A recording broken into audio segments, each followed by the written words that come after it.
प्रयागराज को तीर्थों का राजा कहा जाता है। उसका कारण यह है कि यहाँ गंगा, यमुना और सरस्वती तीनों नदियों का संगम है। सरस्वती नदी अरसों से विलुप्त है, जिसको खोजने के लिए वैज्ञानिकों की टीम 3 सालों से रिसर्च कर रही है। नेशनल जियोग्राफिकल रिसर्च इंस्टीट्यूट के वैज्ञानिकों के मुताबिक गंगा यमुना के बीच 250 मीटर नीचे सरस्वती नदी का अस्तित्व मिला है।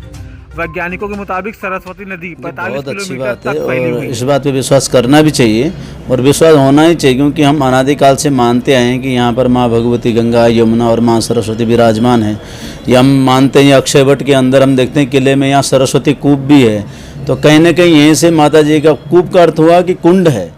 इसी कुंड से माता जी कहीं न कहीं अंदर ही अंदर और विराजमान होती है, जहाँ त्रिवेणी में मिलती है, जिसे हम प्रयाग कहते हैं। प्रयाग अर्थ हुआ जहाँ पर नदियों का संगम होता है, ये प्रयाग कहा जाता है।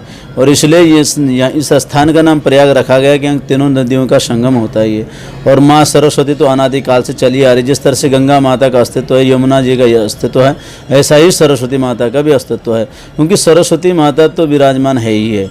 तो इसी कारण से तो ये प्रयाग भी है। उन्होंने 2018 में प्रयागराज से कौशाम्बी तक सरस्वती नदी की खोज शुरू की थी, जिसके प्रमाण अब सामने आने लगे हैं। सरस्वती नदी के अवशेष मिलने से श्रद्धालुओं में काफ़ी खुशी है। संगम के बड़े हनुमान मंदिर के महंत बलबीर गिरी का कहना है कि श्रद्धालुओं ने हमेशा सरस्वती नदी के बारे में सुना था, लेकिन अब वो सच साबित हो रहा है, जो आस्था को और भी मजबूत करता है।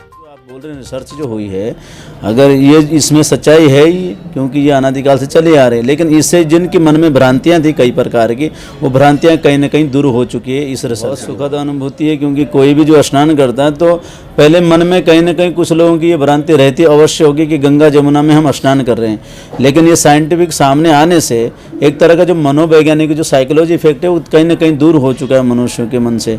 तो ये बहुत श्रेष्ठ कर बात है।